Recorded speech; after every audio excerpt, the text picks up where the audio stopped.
Eu quero fazer uma reflexãozinha com vocês, ok? Uma palavra bem pequenininha, eu acho que vale nós refletirmos e pensarmos um pouco daquilo que Deus deseja fazer na nossa vida. Uma das coisas que eu tenho procurado mostrar muito às pessoas é que elas devem ter o cuidado de não estabelecer para si a métrica dos outros, de buscar entender o que Deus tem para elas. Muitas pessoas não conseguem ser felizes porque não conseguem encontrar o propósito de Deus para a sua vida, para o seu casamento. É gente que veio a esse mundo para viver uma carreira solo e resolve casar. Não era para você casar. Pastor, não me dou bem com ninguém. Essa é uma mensagem para tu. Será que todo mundo é ruim e você é bom? Se uma pessoa disser que você é um cavalo, pode ser mentira. Se 5 pessoas disser que você é um cavalo, pode ser um complô. Se 20 pessoas disser um cavalo, é porque você é um cavalo, compra uma ferradura. Tem gente que quer divorciar para ser feliz. Também não adianta. Tem nada muito melhor do que isso que se arrumou. As pessoas estão olhando para a vida do outro e imaginando, porque você não sabe os problemas que o outro tem. Aí você imagina, nossa, a vida dessa pessoa é perfeita. Isso tem sido um grande desafio para a maioria das pessoas. Ficar de olho no que está acontecendo na vida alheia, canalizar suas forças. Há muito tempo eu venho falando com a igreja sobre melhorar sua qualidade de vida. Foi isso que eu fiz na minha vida. Se você pensa que eu sou rico, você está muito enganado. Aqui deve ter pelo menos umas 100 ou 200 pessoas que têm mais recursos que eu. Mas eu aprendi a ser próspero, que é ter o bastante na maioria das áreas. E isso faz com que as pessoas olhem e digam, nossa, que pastor feliz, até porque eu não choro na sua frente. Mas eu também choro. Para mim também é difícil. Então o que eu tenho visto? A perda da oportunidade que Deus tem concedido a todos. É importante que você entenda que Deus não tem seus privilegiados. Não. Deus não tem um grupinho que Ele resolveu abençoar. Ele dá a oportunidade a todos, mas nem todos são capazes de aproveitar a oportunidade.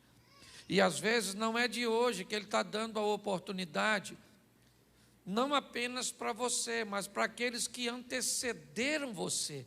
Eu acho que essa é a grande questão. Quando seu pai vivia, ou seu avô vivia, o meu provavelmente também vivia. E durante a vida daqueles que já passaram, eles podem ter feito coisas totalmente diferentes. Isso fez com que a próxima geração entrasse com uma vantagem sobre outras pessoas. Não porque Deus tem privilegiados, porque pessoas aproveitaram as oportunidades oferecidas por Deus. Hoje, talvez, a vida financeira de alguém é mais fácil que a sua. Hoje, talvez, o equilíbrio emocional de algumas pessoas seja mais fácil que o seu. Hoje, o casamento de algumas pessoas podem ser mais fácil que os seus. Hoje, filhos de outras pessoas podem ser menos problemáticos que os seus. E o que isso me mostra? Que pessoas estão fazendo coisas diferentes. E quando as pessoas que têm um resultado negativo olham para isso, elas começam a achar que há uma injustiça nesse resultado. Porque eu trabalho tanto e tenho pouco resultado. Por que é que eu faço tanto e tenho poucos resultados? É importante nós entendermos isso, por quê? Porque hoje é muito comum nós estarmos atentos demais ao que está acontecendo na vida dos outros, principalmente nesse momento de rede social tão ativa. Às vezes o número dos outros te irrita. Você fica olhando e fala, poxa, o conteúdo dos outros. Às vezes tem gente que tem um conteúdo 200 vezes pior que o seu. O cara posta um troço, dá 1000 curtidas. Tu posta, dá 3 e uma é sua. Outra é da sua mãe. Não dá raiva, só dá em mim. Então já faz tempo que eu parei de olhar a vida dos outros e me concentrei na minha, para fazer as coisas acontecerem na minha vida. Então, eu já falei isso aqui, eu quero falar e depois quero usar uma palavrinha que Deus colocou no meu coração. Coloca aí a primeira carta do apóstolo Paulo à igreja de Coríntios, capítulo 10, versículo 1. Você já vai lembrar desse texto, o que eu tenho usado bastante aqui, e tenho aprendido que a repetição é didática. Ora, irmãos, eu não quero que ignoreis que os nossos pais estiveram todos debaixo da nuvem. Todos passaram pelo mar. E todos foram batizados em Moisés, na nuvem e no mar. E todos comeram de um mesmo manjar espiritual. E beberam todos de uma mesma bebida espiritual, porque bebiam da pedra espiritual que os seguia. E a pedra era Cristo. Mas Deus não se agradou da maior parte deles, pelo que foram prostrados no deserto. Feche seus olhos. Pai, que toda distração, que todo embaraço seja repreendido e que as mentes sejam abertas para ouvir e muito mais do que ouvir. Colocar em uso, ó Pai, as ferramentas e aquilo que aprendem de Ti. Continua conosco em nome de Jesus. Amém. Glória a Deus. Amém? Aqui o apóstolo Paulo está fazendo uma descrição sobre um ambiente que aconteceu com o povo ao sair do Egito. O povo tem 400 anos vivendo sob um regime opressor dominante, um ambiente de escravidão, altamente prejudicial para a mente. Depois de 2, 3 gerações, talvez, ou talvez até um pouco mais, filhos, netos e bisnetos, ou pais, filhos, netos e bisnetos, vamos lá, 4 gerações, nós poderíamos entender que uma mentalidade foi desenvolvida nesse pessoal, uma mentalidade de escassez, de limitação, um povo que cresceu vendo tudo isso. Eles não conheciam a liberdade. De repente Deus envia um libertador para ir até o cativeiro e libertar este povo com mão forte. Mas eles não gerenciavam nada. Tudo que eles tinham eram porções oferecidas pelos seus senhores. Eles não precisavam de muita coisa. O que eles precisavam é de alimento, água e abrigo, e para isso trabalhavam.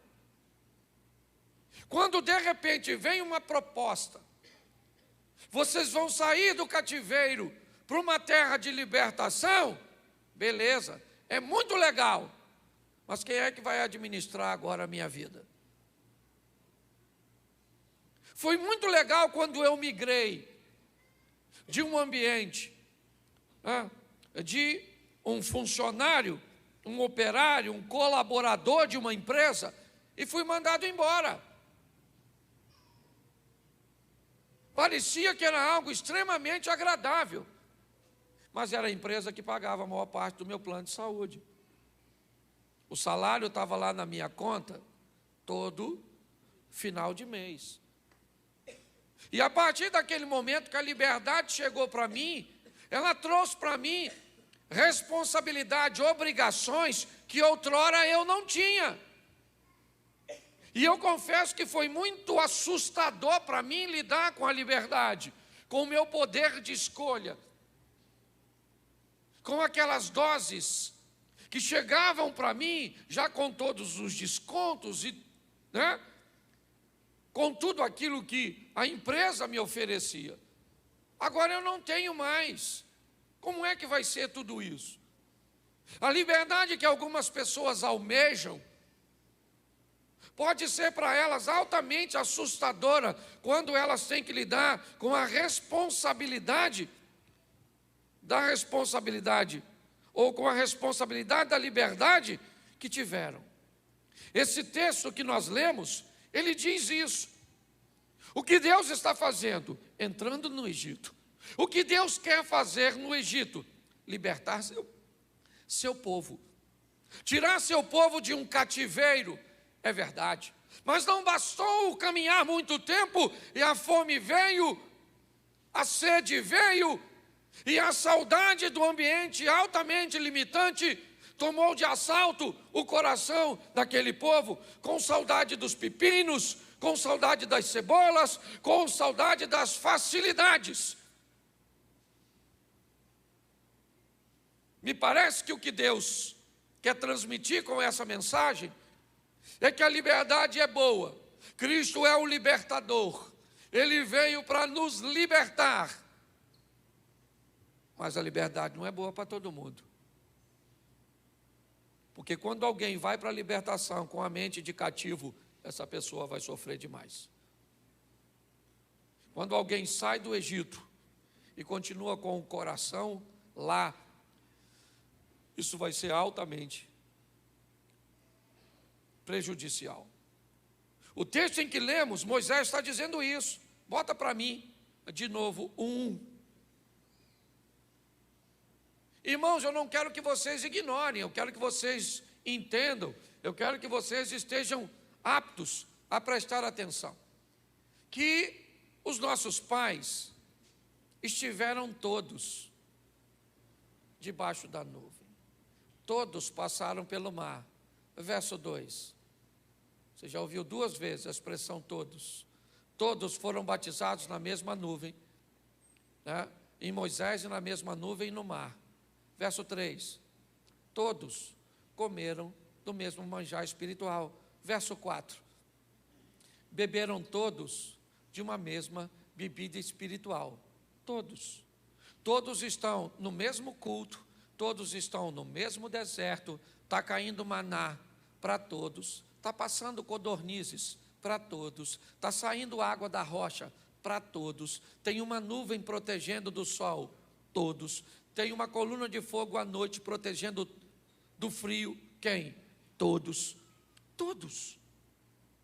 Todos estão no mesmo ambiente, no mesmo tempo, ouvindo e vendo as mesmas coisas, todos.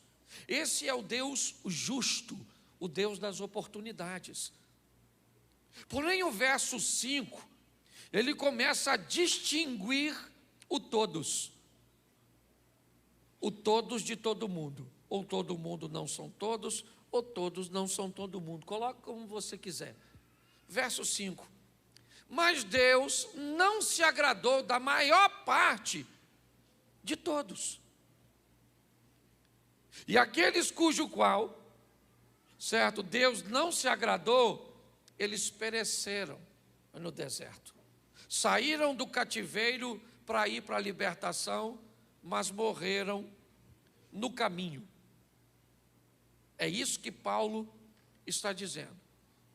A mensagem é: pessoas estão no mesmo culto de quarta-feira, ouvindo a mesma palavra de oferta, ouvimos a mesma palavra de campanha, ouvimos os mesmos louvores, estou aqui diante da mesma palavra para quem? Para todos, mas me parece que, segundo aquela estatística ali, a maior parte das pessoas perecem no processo. A Bíblia, ela é sempre recheada de oportunidades. Você abre o Éden, você vê dois irmãos fazendo a mesma coisa, porém com um coração diferente. Caim e Abel. A oportunidade de ofertar é para os dois, mas um é aceito e outro é reprovado. Uma família sai de Belém para peregrinar em Moabe. Uma janela de oportunidade é aberta para duas mulheres.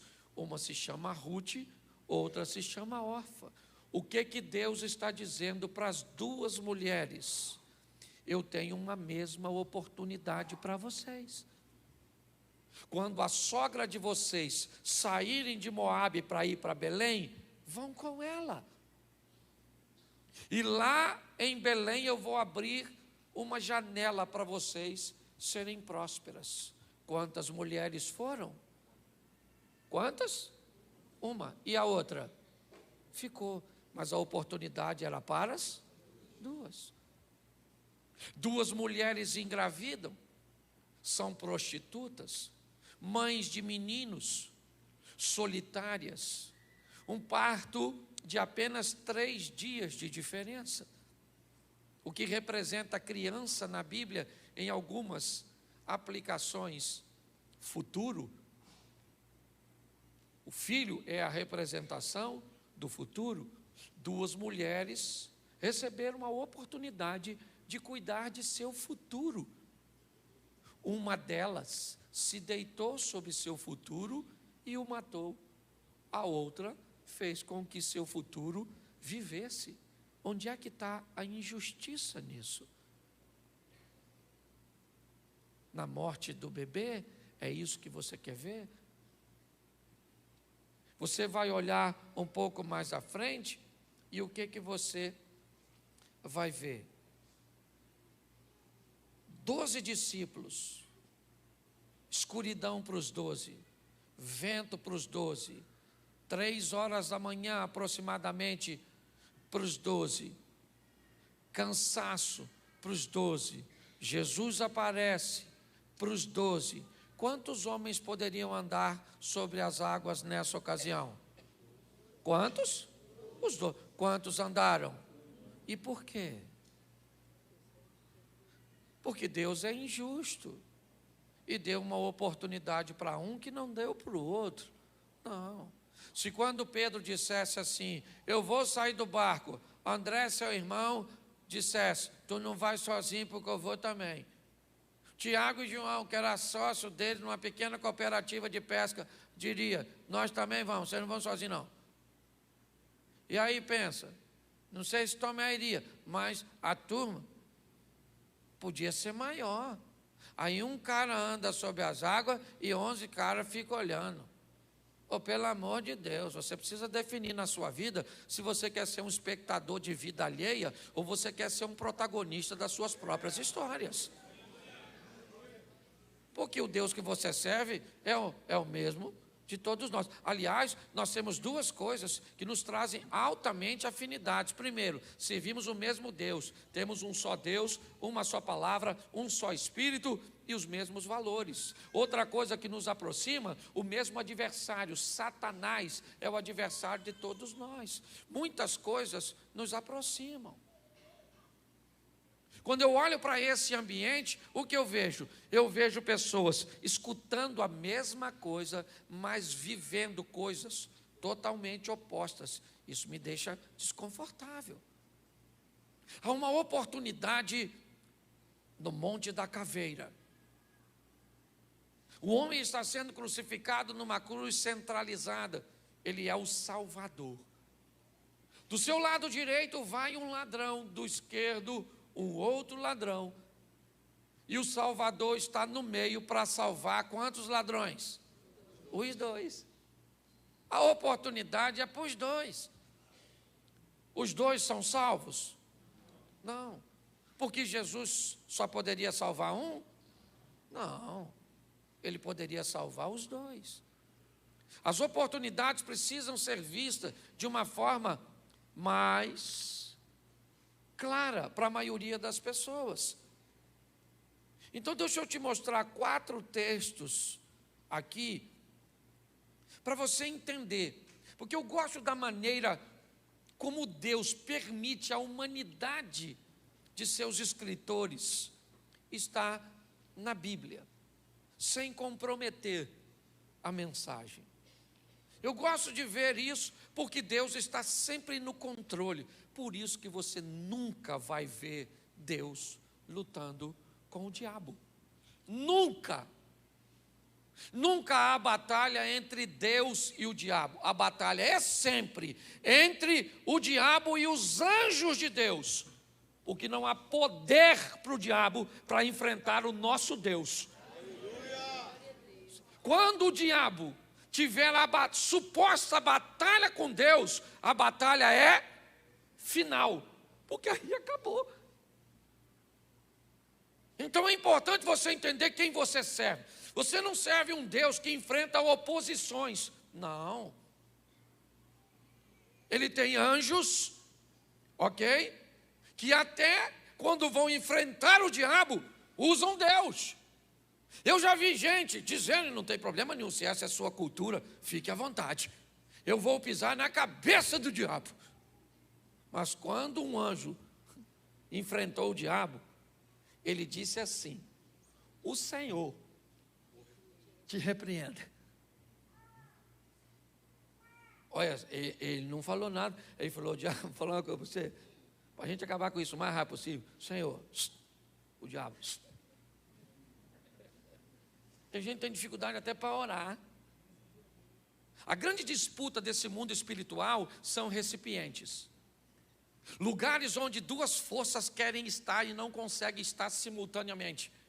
Quem é o recipiente? Eu e você. E quem é que está disputando esse recipiente? O bem e o mal. Por que é bem e mal? Porque um é a ausência do outro. Por isso que a representação é luz e trevas. Onde uma chega, a outra tem que ir embora. É ignorância e sabedoria. Chegou uma, a outra tem que ir embora. Quando Deus entra em você, pronto. Entrou, cadê o Satanás? Foi embora, porque não dá para bater duas coisas. Quando o Satanás entra em tu, o que vai? Deus vai embora, porque não dá. Pastor, mas o Satanás entra. No Pedro entrou. Não sei se entra em nós, porque nós somos muito melhor que o Pedro. Certo? O Pedro estava conversando com Jesus, e Jesus falou: ô Pedro, você respondeu direitinho. 10 para você. E por que você respondeu direitinho? Porque Deus está dentro de você. Pedro falou: beleza aí, Deus está dentro de mim. Jesus continua conversando com Pedro, já Deus foi embora e o Satanás entrou. E Jesus falou: Pedro, agora o Satanás está aí. Mas Pedro, Deus estava aqui agora mesmo? Pois é, mas o mal entrou. Então a grande disputa é essa. E não ri não, porque nós também somos assim. Ora está Deus, ora está o Satanás. É porque parece que quando eu falo Satanás, eu estou falando de possessão. Nossa. Certo? Como é que é o nome daquele que a menina sobe pela parede? Poltergeist, o exorcista. Não é isso que eu estou falando, não.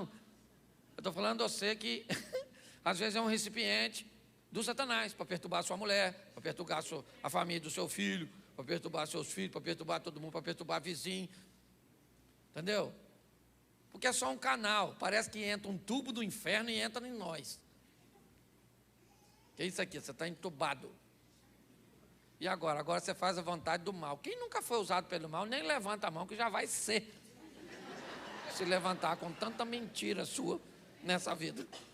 Então a grande batalha é essa. Tem duas forças lutando para quê? Se é guerra, você é o território a ser conquistado. Ou será que Deus está preocupado em evangelizar seu gato? Seu cachorro? É tu. E o diabo também tem interesse. Porque todas as vezes que alguém domina sobre a pessoa, automaticamente essa pessoa está recrutada a militar no seu exército. É assim que funciona. Difícil de entender, né? Então você tem que dar uma olhada. Quem é que está em mim? Que horas? De vez em quando Deus está, de vez em quando nem acha Deus aqui, nada. Certo? Deus vai embora, aí o diabo entra. Então você é meio que freelance, um motoboy. Alguém que aceita diversos serviços, né? Eu aprendi uma coisa: quem trabalha para Deus por dinheiro, trabalha para Satanás por um salário maior. É assim que funciona, depende da proposta. Então, por isso que a vida tem sido difícil para muita gente que vai morar no céu, mas vai sofrer igual um desgraçado aqui nessa terra. Deveria até morrer mais rápido, para se livrar do sofrimento. Ué, Jesus disse, eu vim para que tenham vida e tenham em abundância. O que nós temos que fazer é falar, aqui dentro de mim, quem entra é Deus. Por isso, quando você vai orar para resolver alguma coisa, por favor, canalize 2 orações. Uma para a origem do poder e outra para o recipiente do poder. Por exemplo, você tem um problema com sogra. Segundo a Bíblia, a luta não é contra a véia. A luta é contra principado e potestade, hostes da maldade, que opera na região, mas entra nas velhas. E inventa nas novas, entra em todo mundo. Eu usei a velha para ficar como um exemplo mais sólido. Certo? Então, como é que você vai orar para um problema que você tem com sua sogra? O problema vem de onde? Fala assim, do inferno. E entra onde? Isso. Tá certo? Entra na sogra. Então o que você faz? Senhor, porque a oração sempre é para lá. Para de mandar a oração para o inferno, para de mandar a oração para as pessoas, mande a oração na direção certa. Senhor, meu Deus e Pai, em nome de Jesus, eu peço o acionamento do céu para tomar uma providência sobre a origem do mal. O Satanás, seus anjos, as potestades e o recipiente do mal. Minha sogra, minha esposa, meu filho. Você tem que saber como orar, você tem que canalizar a oração para os 2 ambientes, de onde vem o mal e onde o mal entra. Por exemplo, você tem um marido que é um ótimo marido, um cara extraordinário, bondoso, generoso, bom pai, dócil, mas se ele beber, a bebida tira Deus. E aí quem é quem é? Aí pronto, o bicho quebra tudo, bate tudo. É o cão chupando manga. Então quando você for orar, por favor, tá bom? Fale com a fonte, manda para cima resolver o problema lá na fonte. Senhor, fecha um pouco o registro lá, porque não dá para fechar tudo, porque o mal sempre tem que vir, né? Mas Senhor, é mal demais. Eu acho que é um tubo de 4 polegadas injetando mal o tempo inteiro. Tem gente vivendo casamento assim. Aí ora contra o marido. Está errado. Você ora para Deus, repreender o mal lá e conscientizar o recipiente aqui para ver se ele fecha também um registro aqui, porque tem um lá e outro aqui. Aí a turma vive toda bagunçada, pastor, minha vida está um inferno. Esse dia uma moça falou comigo, pastor, minha casa é um inferno, o senhor tem que ir lá. Eu falei, não vai não. Cláudio vai não, menino. Cláudio não frequenta esses ambientes assim não. Estou a fim de ir no céu. Tua casa é um inferno, nossa, vamos encontrar quem lá? Você está rindo, mas é sério. Então entenda. Quando nós vamos olhar para isso, eu peguei 4 textos de histórias que mudam com a mesma palavra e achei muito interessante, porque a palavra é usada, Deus se lembrou. Eu gosto dessas palavras que homens deixaram e Deus permitiu que eles deixassem um registro, sem comprometer o todo e a essência da palavra, porque nós sabemos, desde que conhecemos a palavra de Deus, que Deus é onisciente e Ele não esquece de nada, não se arrepende de nada. Mas você encontra textos dizendo que Deus está arrependido. Por favor, se você não entende o contexto e o que está sendo transmitido, não coloque defeito na Bíblia. Mas eu não vou falar disso agora. Gênesis capítulo 1, verso 8. Preste atenção. O que essas histórias têm em comum? E chamou Deus, 8:1, eu inverti, perdão. O capítulo é 8, o versículo é 1. Só inverte para mim, é que eu falei o contrário. Isso. E lembrou-se Deus de Noé, e de todo animal, e de toda a res que com ele estava na arca, e Deus fez passar um vento sobre a terra, e aquietaram-se as águas. Preste atenção. Nos 4 textos que eu vou usar, nós vamos ver o texto dizendo que Deus se lembrou. É lógico que ele nunca esqueceu de Noé, até porque foi ele mesmo que colocou o Noé dentro daquela arca. Então não há um Deus irresponsável que botou Noé na arca, mas esqueceu dele e um belo dia Deus se lembrou. Não.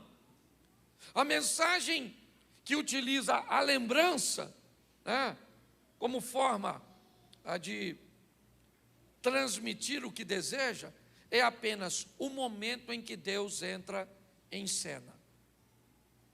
O momento em que Deus entra em cena, o escritor vai chamar de lembrança. Aquele momento onde Deus entra para agir. Quando Deus colocou essa palavra no meu coração, ela veio como se hoje fosse para mim e para você o momento em que Ele lembraria de nós, ou seja, o momento em que Ele entraria com providência a nosso respeito. Me parece que o que Deus está querendo dizer é que hoje eu me lembrei de você, ou seja, hoje eu resolvi agir a seu favor, a seu respeito. Então eu aprendi, pelo menos para mim, eu não sei para você, porque 1 Coríntios 10:1 diz que todo mundo está no mesmo lugar, mas não é para todo mundo. Uma coisa eu tenho certeza, para mim é. Uma chave vira hoje na minha vida, na minha história, vira. Certo? Como diria Roberto Leal, vira. Que a maioria não lembra. A turma nova não sabe quem é não. Louvado seja Deus, que vocês são novos. Certo? Então, entenda. Quando Deus resolve virar, e por que é que Ele vira?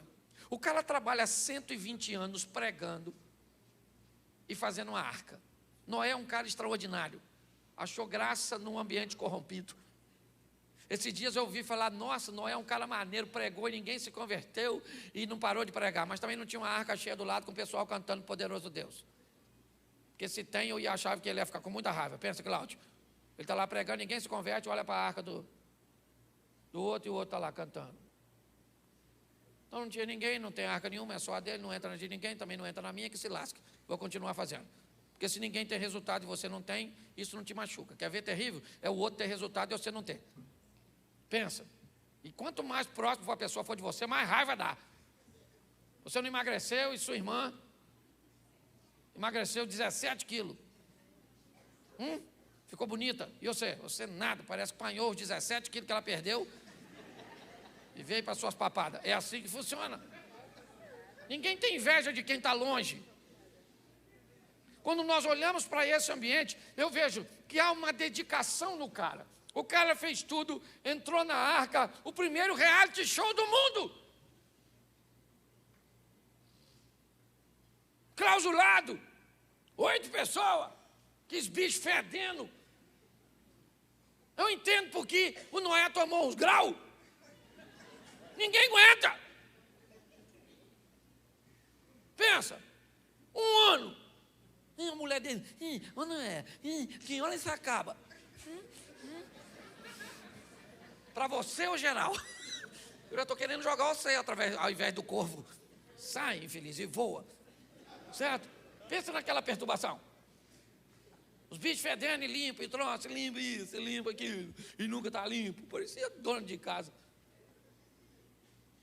Que tribulação. Sai a arca. Deus lembrou nada, rapaz. Lembrou nada, ele nunca esqueceu. É porque era a hora dele agir. É isso que você tem que entender. Tem um momento onde Deus age a seu respeito. E aí, meu irmão, ninguém pode.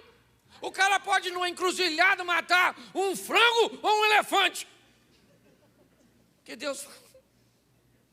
Nossa, sangue demais do elefante, hein? Mas não mudou nada, eu liberei. É assim que funciona. Quando Deus resolve fazer, já era. Só que levou 1 ano, dentro da arca, solta o corvinho. Pegou, trouxe nada. Pensa. É porque Deus é poderoso. Porque eu vou falar uma coisa para você que é até uma heresia, mas eu estou na minha igreja, eu posso falar. Quando Noé falou, eu vou tomar um negócio que eu estou de... Se Deus pudesse, falaria, eu acho que eu vou tomar com você. Bota 2 copos aí, porque eu estou entendendo que você está atravessando. Era altamente estressante. Mas ele viveu porque perseverou. E é isso que muito crente não consegue. Um povinho que não pode enfrentar obstáculo nenhum, que já quer morrer. Ah, pastor, eu vou desviar, por quê? Porque está muito difícil. Vai para o inferno porque está difícil? Nossa, dá lembrança. Porque é difícil? Sim, porque hoje nós ouvimos isso aqui de manhã. Na maioria das vezes onde a pressão vem, ela vem para nos jogar para cima. Para nos fazer vencer. O cara venceu, mas levou um ano.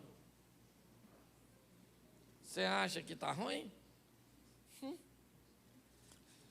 Dá uma olhada nesse aqui, ó. 1 Samuel, capítulo 1, verso 19. Levantaram-se de madrugada, adoraram perante o Senhor, voltaram e vieram à sua casa a Ramá.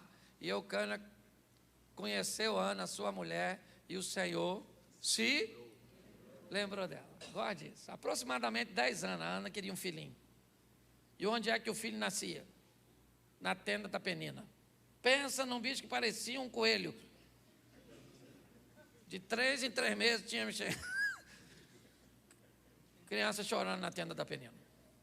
Chora lá e Ana chora de casa sozinha, e o filho nasce lá, e chora daqui, e nasce lá, e chora daqui, e nasce lá, e é um filho, 2 filhos, 3 filhos, 4 filhos. Pensa numa mulher fértil.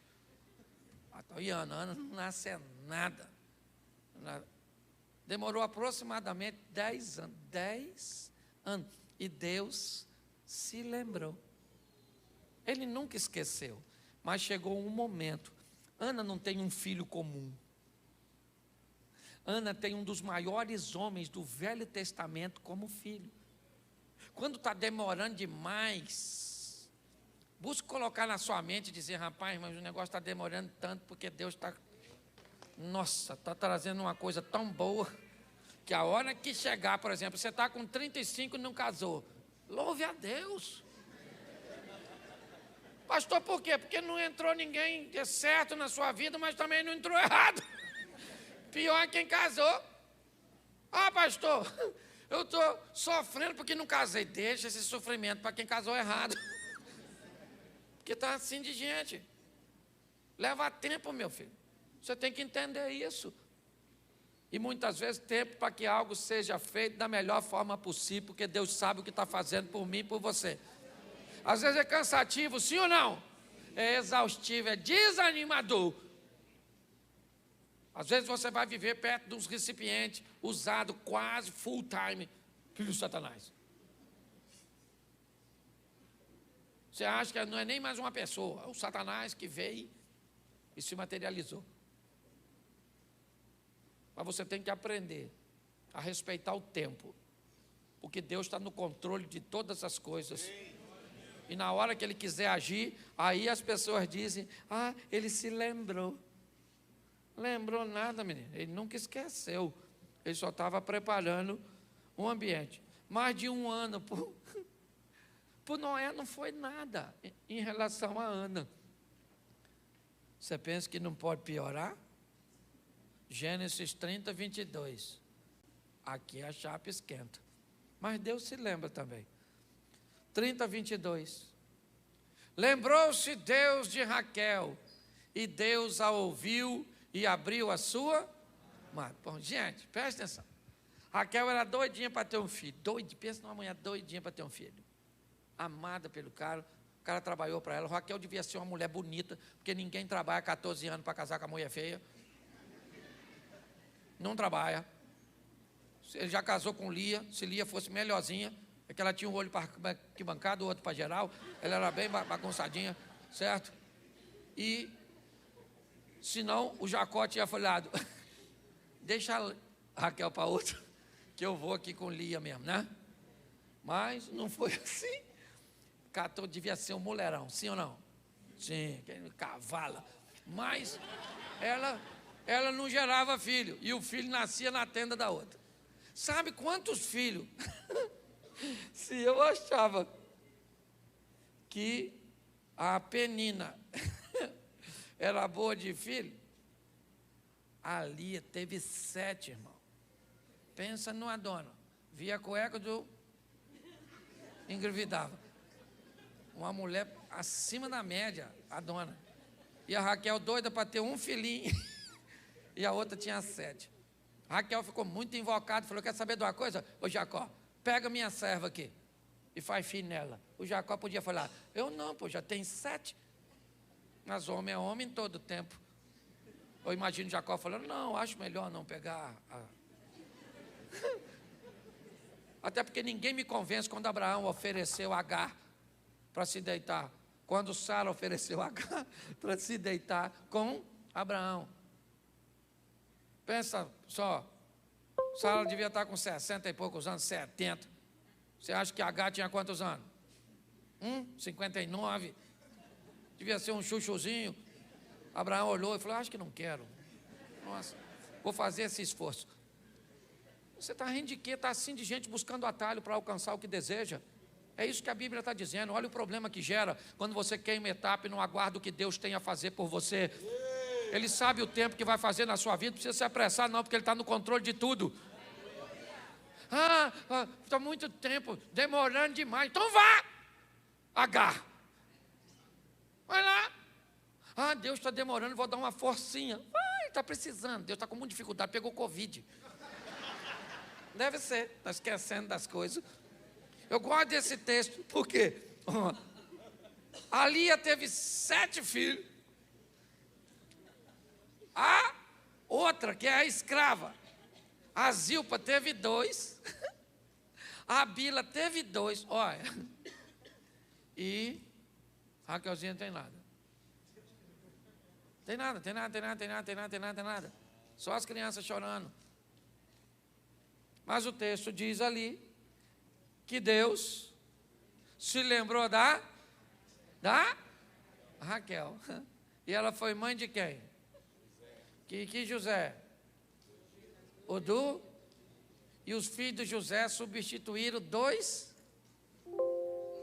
da tribo, lembra? Manassés e Efraim. Demorou ou não demorou? Aproximadamente, eu botei aqui, 7 com 2, 9 com 2, quase uns 15 anos para a mulher ter um filhinho. E você está esperando 6 meses. Nossa, pastor, eu fiz uma campanha. Vai ler a Bíblia, rapaz. Então não vem mais aqui não, porque não tem milagre. Então vai embora. Entendeu? Vai num fast food desse aí e pega lá na hora. Porque está demorando para caramba. O cara teve uma visão quando eu era mesmo lá na igreja Rio de Janeiro, que Deus ia me colocar num avião para voar. Pensa num medo, até não orei pedindo para que acontecesse. Não queria voar. Menino, passou de 10 anos, não voei pela primeira vez. Falei, Senhor, hoje está cumprindo esse troço. E a minha preocupação não é nem essa. É porque ele disse que via eu nos aeroportos tudo com mala, só trocando de voo. Isso significa que não vai ficar só nesse. Nossa, aí eu viajo, tomo Rivotril, essa aqui sabe. Chego lá, chego, louvado seja Deus. Mas se Ele falou, Ele vai cumprir, porque Deus tem palavra. É assim que funciona.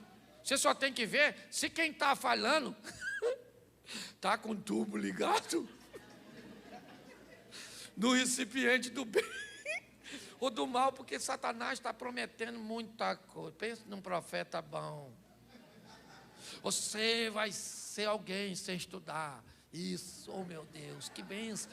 Deus é tão bom, vai ser alguém burro sem estudar. Ele não está nem mentindo, apesar de ser o pai da mentira. Porque tem gente que não pode escutar uma palavra que já acha que vem de Deus, se for boa. E aliás, tem gente que não acredita, só acredita também se for ruim. Se eu estivesse aqui falando agora que Deus vai te dar 5 milhões, amanhã provavelmente você vai falar assim, palhaçada, esse pastor querendo enganar a gente, vai pedir logo uma oferta. Certo? Porque quando a palavra é boa, o pessoal tem dificuldade. Vai vencer, você vai prosperar. Não, até legal, mas se eu falasse que quando você saísse daqui hoje, você ia ser atropelado. Olha, eu vejo uma visão com você. Você vai ser atropelado nessa noite. Provavelmente você ia falar comigo, pastor, deixa eu dormir aqui. Porque vai que a profecia cai na noite, Eu vou embora de dia, já que eu ia ser atropelado à noite. Está assim de gente, doida. E acha que o doido sou eu. E se você pensa que não pode piorar, dá uma olhada nesse aqui, que eu termino aqui. Gênesis 19, 29. Como é que Deus poderia esquecer desse cara? Eu não sei. Isso. E aconteceu que, destruindo Deus as cidades da Campina, Deus fez o quê? Se lembrou de Abraão. Bom, não dá para esquecer de um cara como esse. Até porque é uma responsabilidade muito grande no que Deus prometeu a ele no capítulo 12. Sai da sua terra e da tua parentela e vai para uma terra que eu te mostrar. Então o que Deus está dizendo é, até você chegar no destino, eu vou estar com você. Então você não tem como esquecer de alguém que está fazendo uma viagem com você. Essa é a grande verdade. O grande problema é que esse cara recebe esse chamado no capítulo 12 e ele tem 75 anos de idade. E essa palavra se cumpre quando ele tem 100. Levou quantos anos?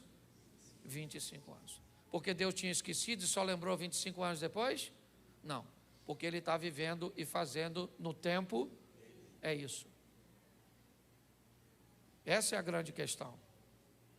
Algumas pessoas viverão promessas bem rápidas, outras terão que cumprir o período de tempo, seja um ano, como Noé, mas foi 120 anos para construir a arca. Pare e pense. Seja como Raquel, pode ter sido como Ana, ou como Abraão. Deus não se esquece de nós, ou não esquece de nós. E eu acredito que hoje, essa expressão, lembrou-se, tem a ver com o momento em que as coisas vão acontecer. E uma chave vira hoje. Eu preciso que você acredite nisso para que você tome posse. Hoje uma chave vira neste lugar. Porque Deus, olha para quem está do seu lado e diga, ó, Deus se lembrou de você.